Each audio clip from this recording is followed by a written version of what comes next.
So hi guys, நான் உங்கள் நித்திலேருந்து பாணி. ஸோ நம்ம வந்து the laws of the spirit world அந்த புக்கை வந்து தொடர்ச்சியாக பார்த்துட்டு வந்துட்டுருக்கோம். இன்றைக்கி வந்து 3வது பகுதி. இன்றைக்கி இதுதான் வந்து உண்மையாலுமே அந்த ஆன்ம உலகத்தை பற்றி விஷயம் ஸ்டார்ட் ஆகிறது. ஏன்னா பிகாஸ் அவங்களே அந்த வார்த்தையை சொல்கிறாங்க. யார்? விஸ்பி அண்ட் ரத்து, அவங்க தான் வந்து இது நம்மளுக்கு சொல்லிகிட்டு இருக்காங்க இல்லையா. ஸோ அவங்க வந்து இப்படியே சொல்லி ஆரம்பிக்கிறாங்க.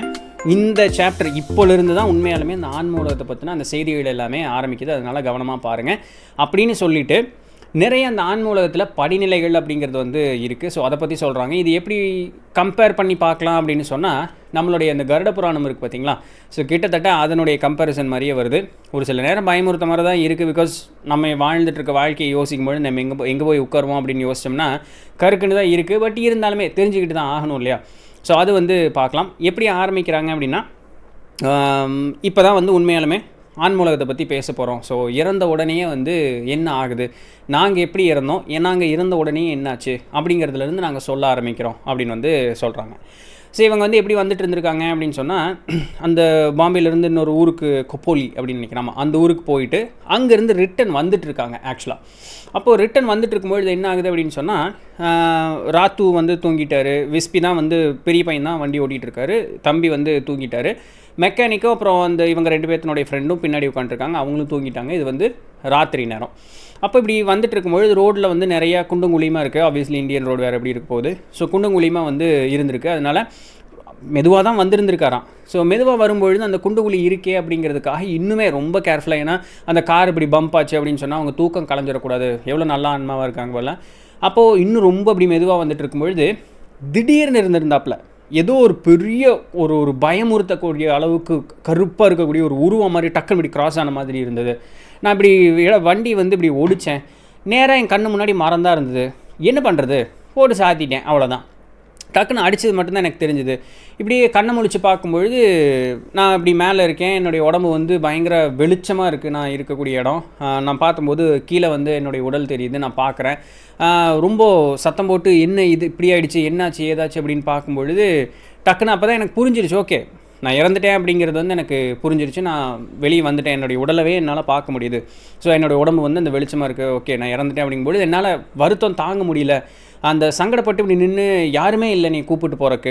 ஸோ அப்படி வெம்பரப்பில் நான் பாட்டுக்கு சும்மா நின்றுட்டுருக்கேன். எங்கே இருக்கேன், என்ன ஏதுன்னு எனக்கு புரியல. எனக்கு ஒரே பயமாகவும் சங்கடமாகவும் இப்படி ஒரு சூழ்நிலையில் இருக்கும்பொழுது திடீர்னு எனக்கு பின்னாடி பார்க்கும்பொழுது ஒரு இளம் வயது இருக்கக்கூடிய ஒரு பையன் மாதிரி இருக்கும். ஓடி போய் டக்குன்னு கட்டி பிடிச்சிட்டு, ராத்து நீயும் வந்துட்டியா, எனக்கு தனியாக இருக்கிறக்கு எனக்கு ரொம்ப இதாக இருக்குது அப்படின்னோடனே அந்த ஆன்மா வந்து ரொம்ப அமைதியாக அப்படி சொல்லிச்சான், நான் ராத்து இல்லை, அந்த ராத்து அங்கே கீழே இருக்கான் பாரு, இன்னும் அவன் வந்து உயிரோடு தான் இருக்கான், அவன் கீழே இருக்கான் பாரு அப்படின்னு சொல்லிட்டு.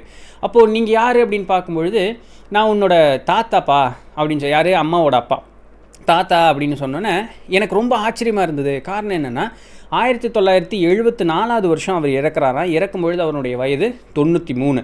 இந்த ஆக்சிடெண்ட் நடக்கிறது பார்த்திங்க அப்படின்னு சொன்னால் 1980 வருஷம். ஆனால் அந்த ஆன்மாவாக அவர் பார்க்கும்பொழுது அவருடைய வயசுக்கு ஏறத்தாழ 30 வயசு இருக்கிற மாதிரி தான். எப்படி அந்த ராத்து இருக்கார் பார்த்திங்களா, அவருக்கு 29 வயசு, ஏறத்தாழ அந்த வயசு இருக்கிற மாதிரி தான் இருக்குது. என்ன இப்படி இருக்கும்பொழுது அதில் பற்றி அவங்க ஒன்றும் பேசலை. இவங்க பேசிகிட்டு இருக்கும்போது அவங்க புரிய வைக்கிறாராம் அவர். ஓகே, நீ இறந்துட்ட, இந்த மாதிரி விஷயம் ஆகிடுச்சு. ஸோ என்னை வந்து கீழே கொண்டு போய் விடுங்க, என் தம்பி நான் காப்பாற்றணும், அவனையாவது காப்பாற்றுங்க சீக்கிரம், எங்கள் அப்பா அம்மா பாவம் தனியாக இருப்பாங்க, விடு, நம்மளால் ஒன்றும் பண்ண முடியாது. என்ன நடந்ததோ அது நடந்துடுச்சு. நம்மளால் செய்ய முடிஞ்சது எல்லாமே ஒரே விஷயந்தான், எல்லாம் நல்லபடியாக இருக்கணும் அப்படின்னு சொல்லிட்டு சாமிகிட்ட வந்து வேண்டிக்கலாம். அது ஒன்று தான் நம்மளால் பண்ண முடியும் அப்படின்னு இப்படி பேசவே டக்குன்னு அந்த ராத்துனுடைய ஆன்மாவும் வெளியே வந்து இவங்களை பார்த்தோன்னே அந்த ராத்து வந்து என்ன சொல்கிறாருன்னா, அவருக்கு இன்னும் செத்து போயிட்டோம் அப்படிங்கிற அந்த இது தெரியலையா. அவர் எப்படி சொல்கிறார் அப்படின்னு சொன்னால், என் காரை என்ன பண்ணி வச்சுருக்கே அப்படின்னு பயங்கரமாக ஒரு கத்தும் பொழுது நார்மலாகவே அந்த ராத்துனுடைய வாய்ஸ் பயங்கர கணீர்னு இருக்குமா, சவுண்டு பயங்கரமாக இருக்குமா. இந்த ஆன்மாவாக இருந்து சத்தும் பொழுது இன்னும் கொடூரமாக பயங்கர சவுண்டாக இருந்ததான். ஆனால் அவருக்கு வந்து இறந்ததெல்லாம் தெரியல. அப்போது என் காரை என்ன பண்ணி வச்சுருக்கேன், என்ன இப்படி போய் முட்டிட்ட, கார் இன்னும் இப்படி ஆகிடுச்சு, என்னாச்சு சொல்லு ஊயின்னொன்னே பொறுமையாக செத்து போயிட்டேன்டா அப்படின்னு சொல்லி கொஞ்சம் சொன்னோன்னா அவங்களுக்கு ஒரே பதட்டம். அப்போது இவரும் ஐயோ அப்பா அம்மா என்ன ஆகுறது, ஊயின்னு எல்லாம் இது பண்ணோன்னே கவலைப்படாதீங்க, நடந்துடுச்சு அவ்வளோதான் அப்படின்னோடனே. இப்போது விஸ்பி அந்த பெரியவர் இருக்கார் இல்லையா, அப்போ என்னுடைய அப்பா அம்மா, என்னோடய குழந்தை, அவருக்கு 2.5 வயசில் ஒரு பொண்ணு வேறு இருந்திருக்கு, ஜீனா.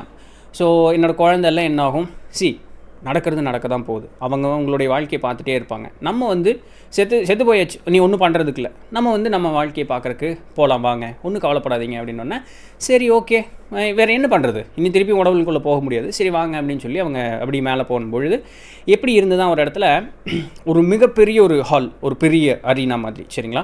அந்த இடம் வந்து பயங்கர வெளிச்சமாக அழகாக ஒரு அமைதியாக இருக்கக்கூடிய ஒரு இது மாதிரி இருந்தது.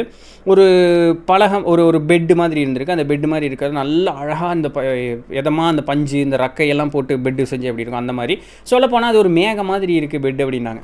ஸோ அந்த பெட்டில் வந்து எங்களுக்கு 2 பேர்த்த படுக்க வச்சாங்க. இடது பக்கம் என் தம்பி வந்து படுத்துட்டு இருந்தான். ஸோ நிறைய எனர்ஜி வந்து எங்களுக்குள்ளே போகிற மாதிரி ஒரு ஃபீல் இருந்துகிட்டே இருந்தது. அப்போது நான் வந்து முதல்ல எந்திரிச்சோன்னா எங்கள் தாத்தா வந்தார். அவர் தாத்தா இல்லை ஒருத்தர் வந்தார். தாத்தா உன்னோட ஃப்ரெண்ட்ஸ் அவங்கெல்லாம் வெளியே இருக்காங்க வா போகலான்னா, இல்லை என் தம்பியும் வரட்டும், நான் வேணாம் கூட இருக்கேன்னா, இல்லை நீ வந்து தான் ஆகணும், நான் வெளியே நம்ம வெயிட் பண்ணலாம், அவன் வந்துடுவான் அப்படின்னு சொன்னோன்னே வெளியே வந்து பார்க்கும்பொழுது தாத்தா அப்போ கொஞ்சம் ஃபேமிலி மெம்பர்ஸ் அவங்க எல்லாமே இருந்தாங்களாம். கொஞ்சம் நேரத்தில் அவர் ராத்து அவரும் வந்து வெளியே வந்துட்டார்.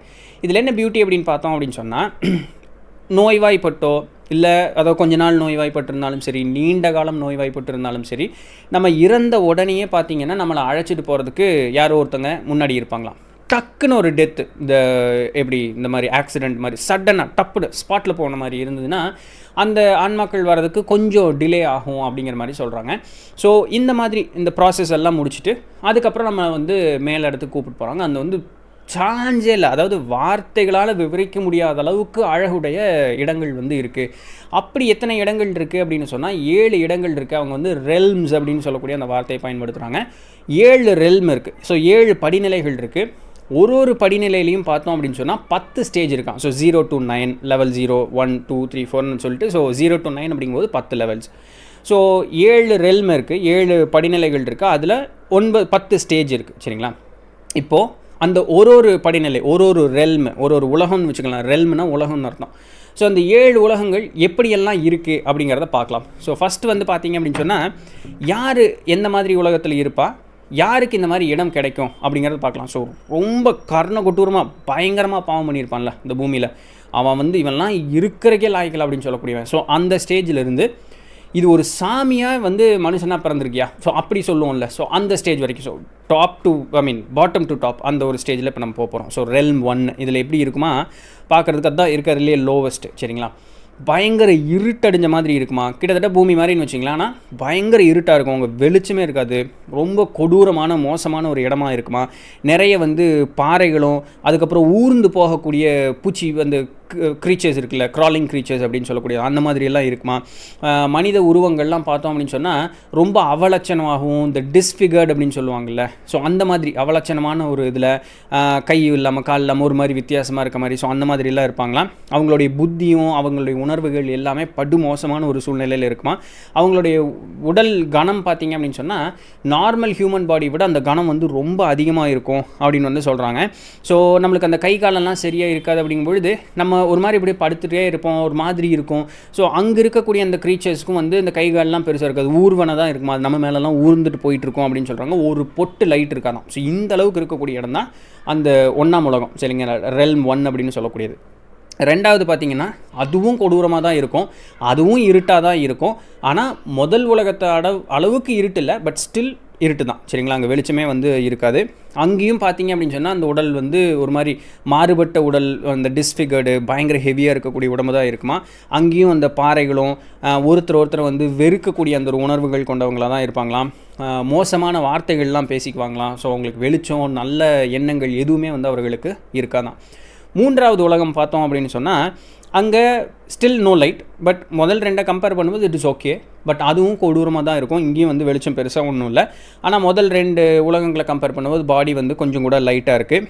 அட்மாஸ்ஃபியர் வந்து பயங்கர திக்காக ஃபாகியாக இருக்குமா, அந்த என்ன சொல்கிறது பனிமூட்டமாக ஒரு மாதிரி கெட்டியாக நம்மளால் மூச்சு விட்றக்கே கஷ்டமாக இருந்த ஒரு மாதிரி அட்மாஸ்ஃபியர் இருக்கும்ல. ஸோ அந்த மாதிரி ஒரு சூழ்நிலையில் தான் அந்த இடத்துல இருக்குமா. மனிதர்கள் பார்க்குறதுக்கு மனிதர்கள் மாதிரி இருப்பாங்க, ஆனால் அவங்களுக்கு புத்தி ஒன்றும் சரி இருக்காது. ஒருத்தர் கண்ட வார்த்தையில் திட்டிட்டு, ஸோ அது மாதிரி வெறுப்பு உமிழக்கூடியது, மோசமான எண்ணங்கள், ஸோ அந்த மாதிரி இருக்கக்கூடியவர்கள் அந்த இடத்துல இருப்பாங்களாம். எனக்கு இப்படி ஒன்று ஆச்சு அப்படின்னு சொன்னால் அது காரணம் நீ தான், அடுத்தவங்க மேலே பழி போகக்கூடிய ஒரு எண்ணங்களோடு தான் இருப்பாங்களாம். இதில் என்ன பியூட்டின்னா அந்த ரெல்ம் அந்த 3வது உலகத்துக்கு வந்து யாராவது புதுசாக வந்து ஆன்மா சிக்குச்சின்னு வச்சிங்களேன், அவங்கள எல்லாத்தையும் பயமுறுத்தி இந்த பழைய ஆன்மாக்கள் ஏற்கனவே அங்கே இருக்கக்கூடிய ஆட்கள்லாம் வந்து அவங்கள பயமுறுத்தி தன்னுடைய ஏவலுக்கு வந்து ஆட்களாக வச்சுக்குவாங்களாம். ஸோ இந்த உருவம் வந்து எப்படி இருக்குன்னா வயதான தோற்றமாக இருக்குமா இந்த 3வது உலகத்தில் இருக்கக்கூடியவங்க. 4வது போகும்பொழுது இந்த 3க்கும் ஒரு பூமிக்கும் இருக்கிற மாதிரி கொஞ்சம் ஒரு மாதிரி பீஸ்ஃபுல்லாக இருக்கக்கூடியது. இது வந்து ஆல்மோஸ்ட் லைக் பூமி, சரிங்களா? பகலும் இருட்டும் இருக்கும், வெளிச்சமும் இருக்கும். ஸோ அந்த மாறி அந்த ஒரு டைம் இருக்கிற மாதிரி இருக்கும். உண்மையாலுமே மனித வாழ்வினுடைய அந்த முன்னேற்றம் அடையக்கூடிய இடம் வந்து இந்த 4வது உலகம் தான், சரிங்களா? ஸோ இந்த இடத்துல இருக்கும். நமக்கு வந்து அந்த ஒரு நார்மல் மனுஷன் மாதிரியே ஆயிடுவோம். பயங்கர ஹெவியான ஒரு இது இருக்காது. பெருசாக உணர்வுகள் மனுஷனா எப்படி இருக்குமோ அந்த மாதிரி இருக்கும். ஒன்றா 4 இல்லாட்டி 5 இந்த 2 இடத்துக்கும் போகிறதுக்கு நமக்கு வாய்ப்பு கொடுப்பாங்களாம். நம்ம 4லே இருக்கிறதுனால இருந்துக்கலாம், இல்லை அடுத்த ஸ்டேஜ் 5 போகிறதுனாலும் போகலாம். ஸோ அந்த முடிவை நம்ம கையில் தான் கொடுப்பாங்களாம். 5வது உலகம் ரெல்ம் எப்படி இருக்கும் அப்படின்னு பார்க்கும்பொழுது இதுதான் சொர்க்கம் அப்படின்னு சொல்லி மனுஷங்க சொல்கிறோம். So beginning of heaven. So இதுதான் இந்த இடத்துல இருக்குது. பூமியில் ஒரு அழகான மிகுந்த ரம்யமான ஒரு இடம்னு சொன்னால் எப்படி இருக்கும் பூமியில், அந்த மாதிரி அந்த இடம் இருக்குமா. உங்களால் பூமியில் நான் பார்த்தா என்னுடைய கண்ணொட்டாமல் பார்க்கக்கூடிய அளவுக்கு அழகான ஒரு இடம் எப்படி இருக்கும் அப்படின்னு சொல்லுவோம். ஸோ அந்த மாதிரி அந்த இடம் இருக்கும். பயங்கர வெளிச்சம் இருக்கும். வானம் வந்து எப்பவுமே வெளிச்சமாகவே இருக்கும், ரொம்ப அழகாக இருக்கும் அப்படின்னு சொல்கிறாங்க. அங்கே இருக்கக்கூடிய ஆன்மாக்கள் வந்து ஒருத்தருக்கு ஒருத்தர் உதவி செய்வாங்களாம். ஸோ உடம்பு வந்து ரொம்ப அப்படி லைட்டாக இருக்கும், ஹெவியெல்லாம் இருக்காது. அந்த டிஃபார்மிட்டிஸ் மனுஷன் அந்த ஒரு மாதிரி விகாரமான உருவமெல்லாம் இருக்கும்ல, அதெல்லாம் எதுவும் இருக்காது. பார்க்குறக்கு நல்லபடியாக இருப்பாங்களாம். 6வது உலகத்துக்கு போகும்பொழுது அப்படி இருப்பாங்களாம். அது ரொம்ப அழகு, சரிங்களா? ஸோ பச்சை பசேல்னு இருக்குமா பார்க்குறதுக்கு. மரம், செடி, கொடி, பூக்கள் எல்லாம் வந்து பூமியில் அப்படி ஒரு பூவையும் அப்படி ஒரு வண்ணங்கள் எல்லாம் பூமியில் உன்னால் பார்க்கவே முடியாது அப்படிங்கிறாங்க. ஸோ வித்தியாசமான வண்ணங்களில் நிறைய பூக்கள் எல்லாமே பார்க்கலாம் அப்படின்னு வந்து சொல்கிறாங்க. எப்பவுமே வந்து வெளிச்சமாக இருக்கும். ஒரு இந்த சனி டே எப்படி இருக்கும், நம்மளுக்கு ஒரு ப்ளசண்ட்டான ஒரு ஃபீல் இருக்கும்ல, ஸோ அந்த மாதிரி இருக்குமா. ஆல்மோஸ்ட் நியர்லி பர்ஃபெக்ட் சோல்ஸ் வந்து இந்த லெவல் 6ல் இருப்பாங்க. ஒருத்தருக்கு ஒருத்தருக்கு ஹெல்ப் பண்ணிக்குவாங்க. ரொம்ப அன்பும் பாசம் அதிகமாக இருக்கக்கூடிய அந்த இடமா வந்து அந்த இடம் இருக்குமா.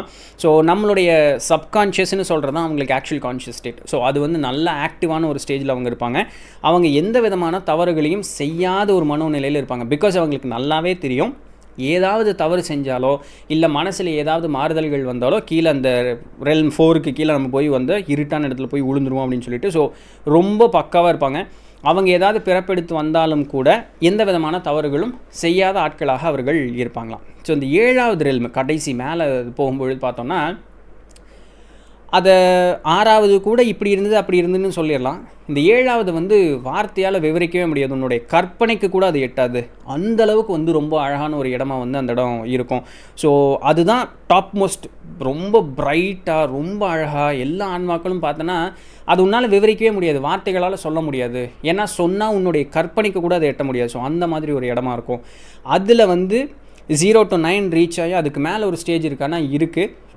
அதுக்கு மேலே மனிதர்கள் வந்து பிறப்பில்லாத ஒரு சூழ்நிலைக்கு அவங்க வந்து போயிடுவாங்க அப்படின்னு சொல்கிறாங்க. ஸோ இந்த லெவல் ரெல்ம் 7 வந்து அந்த லெவல் 9 முடிஞ்சு அதுக்கு மேலே போகிற வரைக்கும் அந்த லெவல் 7ல் அந்த ரெல்ம் 7ல் வந்து ஹையஸ்ட் லெவல் போகிறதுக்கு முன்னாடி அந்த ரெல்ம் 7ல் இருந்து ஒருவேளை நீங்கள் பூமிக்கு பிறப்பெடுக்கக்கூடிய சூழ்நிலை வந்தால் ஒரு பொட்டு அளவுக்கு ஒரு குண்டுமணி அளவுக்கு நீங்கள் தவறு செஞ்சீங்கனாலும் கூட முடிஞ்சது திரும்பி கீழே போயிடுவீங்க. ஸோ ரொம்ப ரொம்ப ரொம்ப காஷியஸாக வந்து அந்த ஆன்மாக்கள் எல்லாமே வந்து பயங்கர காஷியஸாக இருப்பாங்களாம், எந்த விதமான தவறும் செய்யாமல். பிகாஸ் அவங்க திருப்பியும் நல்ல ஒரு நிலைமைக்கு போகணும் அப்படின்னு ஒரு காரணத்திற்காக. ஏன் இத்தனை கஷ்டப்படணும், இத்தனை கஷ்டப்பட்டுட்டு நான் ஏன் மேலே போகணும், இந்த ஒரு கேள்வி வரும்ல. நான் பாட்டுக்கு நிம்மதியாக விட்டுருக்கலாம், எனக்கு வந்து ஏதாவது ஞாபகப்படுத்தியிருக்கலாம். நான் வந்து அங்கேருந்து கீழே வரும்போது நான் எல்லாத்தையும் மறக்கடிச்சு கீழே வரணும் அப்படிங்கும்பொழுது இப்படி புலம்பக்கூடிய ஆட்கள் எல்லாமே உண்டு. ஏன் அது நடக்குது அப்படின்னு சொன்னால், உனக்கு இங்கே அந்த மேலே இருக்கக்கூடிய அந்த சுகமான ஒரு வாழ்க்கையோடைய ஞாபகத்தோடவே கீழே அனுப்பிச்சி வச்சோம் அப்படின்னு சொன்னால் ஒரே நொடிப்பொழுது கூட உன்னால் பூமியில் வாழ முடியாது. நீ எப்படா திருப்பி போகலாம் அப்படிங்கிறதும் இருக்கும். நீ உன்னையவே மாய்ச்சிக்குவ, திருப்பி என்னால் இங்கே இருக்க முடியல, நான் மேலே வரேன் அப்படின்னு ஒரு நொடிப்பொழுது கூட உன்னால் இருக்க முடியாது. அப்போது இந்த பூமிங்கிறது ஒரு ஸ்கூலு, இது வந்து ஒரு ட்ரைனிங் சென்டர் மாதிரி, சரிங்களா? இது ஒரு பள்ளிக்கூடம். இங்கே பாடத்தை படிச்சுட்டு நல்ல பாடம் படித்து நல்ல அறிவோடு நம்ம மேலே போகும்பொழுது மேலே சீக்கிரம் போயிடலாம். நான் ஏற்கனவே போன வீடியோலே சொன்ன மாதிரி இங்கே உலகம் அப்படிங்கிறது தான் வந்து நம்மளை வேகமாக அந்த ஆன்ம நிலை முன்னேற்றத்துக்கு உண்டான ஒரு வழி. அந்த ஒரு காரணத்தினால தான் நமக்கு எல்லா ஞாபகங்களும் மறக்கடிச்சு கீழே அனுப்புகிறாங்க. ஸோ இங்கே நல்லபடியாக இருந்துட்டோம்னா மேலே போகும்போது நம்ம முன்னேறி போயிட்டே இருப்போம். ஒருவேளை நான் நல்லது தாங்க பண்ணுறேன், நான் நல்லா தாங்க நல்லது தான் பண்ணிகிட்ருக்கேன், மனசார நான் நல்லது தான் பண்ணுறேன், எந்த ஒரு நிலையிலையுமே வந்து நான் எந்த கெடுதலுமே அனுபவிக்கலை, எந்த கெடுதலுமே நான் இன்னொருத்தங்களுக்கு நினைக்கல, ஆனால் என்னுடைய வாழ்க்கையில் ஒரு நொடிப்பொழுது இல்லாமல் அத்தனை கஷ்டப்படுறேன் அப்படின்னு சொன்னால் சந்தோஷப்படு அப்படிங்கிறாங்க. ஏன்னா இத்தனை துன்பங்களும் உனக்கு பாடமாக கொடுக்கப்பட்டது. காரணம் என்னென்னா, நீ முன்னேறி போகணும் அப்படின்னு சொல்லக்கூடிய உன்னுடைய விருப்பத்திற்கு ஏற்றார் போலவே உனக்கு கொடுக்கப்பட்ட பாடங்கள். ஸோ அந்த துன்பம் இருக்கும் பொழுது தான் நீ அதிகப்படியான உன்னுடைய பாடங்கள் வேகமாக நீ கற்றுக்கிட்டே இருப்ப. உன்னுடைய அனுபவங்கள் அப்போ தான் வேகமாக வரும். இதை நீ சரியாக புரிஞ்சுக்கிட்டு வாழ்க்கையின்படியே நீ அனுபவிச்சுக்கிட்டு அதுலேயும் உன்னுடைய மனசை நீ திருப்திகரமாகவும் அமைதியாகவும் வச்சுக்கிட்டு பரவாயில்ல இருக்கிறது தான் எல்லாமே ஒரு நல்லதுக்காக தான். நமக்கு கொடுக்கப்பட்ட இறைவன் ஏதோ ஒரு காரணத்துக்காக தான் கொடுத்துருக்காரு. நான் கடவுள் மோசமான ஆள், கடவுள் எதுவும் அந்த என்னை இப்படி படைச்சிட்டார் அப்படி படைச்சிட்டார் அந்த சாபமெல்லாம் கொடுக்காம, அடுத்தவங்களை பற்றி பேசாமல் அயோக்கியம் நல்லா இருக்கான் அப்படிங்கிறதெல்லாம் பற்றி பேசாமல் நீ உன்னுடைய தனிப்பட்ட ஒரு வாழ்க்கையினுடைய முன்னேற்றத்தை மட்டும் கான்சென்ட்ரேட் பண்ணிட்டு இந்த துன்பங்கள் எல்லாமே உன்னுடைய நன்மைகளுக்காக கொடுக்கப்பட்டது தான். ஸோ எந்த அளவுக்கு உனக்கு துன்பம் அதிகமாக வருதோ அந்த அளவுக்கு நீ ஆன்ம உலகத்தில் மேலே மேலே முன்னேறிட்டே போயிட்டே இருப்ப. ஆனால் இந்த உலகத்தில் எல்லா விதமான அயோக்கியதானமும் தேவையில்லாத வேலைகள் எல்லாம் செஞ்சு இங்கே பயங்கர சந்தோஷமாக இருக்கான் பார்த்தீங்களா, அவனுடைய நிலை ஆன்ம உலகத்துக்கு வரும்போது படு மோசமாக இருக்கும். எல்லா மனிதர்களும் ஒரு காலத்தில் இறக்கக்கூடியவர்கள் தான். இறந்த எல்லா ஆன்மாக்களுமே ஆன்ம உலகத்திற்கு வந்தே தீரும்.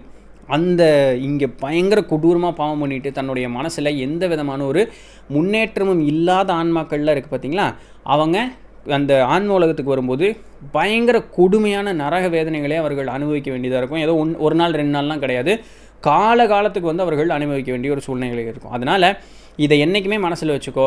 நீ யாருக்காவது போய் உதவி செய்யணும் அப்படின்னு நினச்சா உன்னுடைய சுய நலத்திற்காகவோ, இங்கே பாரு நான் இதை செஞ்சால் நான் நல்ல நிலைமைக்கு போக முடியும் அப்படின்னு சொல்லக்கூடிய எண்ணங்கள் எல்லாத்தையுமே இல்லாமல் உன்னுடைய ஆத்மார்த்தமாக நீ மனசில் இதை நான் செய்யணும், அவன் கேட்டுட்டான் செய்கிறேன் அவ்வளோதான். அதுக்காக அந்த ஆத்மார்த்தமாக அவனுடைய முகத்தில் அந்த சந்தோஷத்தை பார்த்து அனுபவிக்கிற தெரியுமா, அதுக்காக உன்னுடைய வேலையை செய்.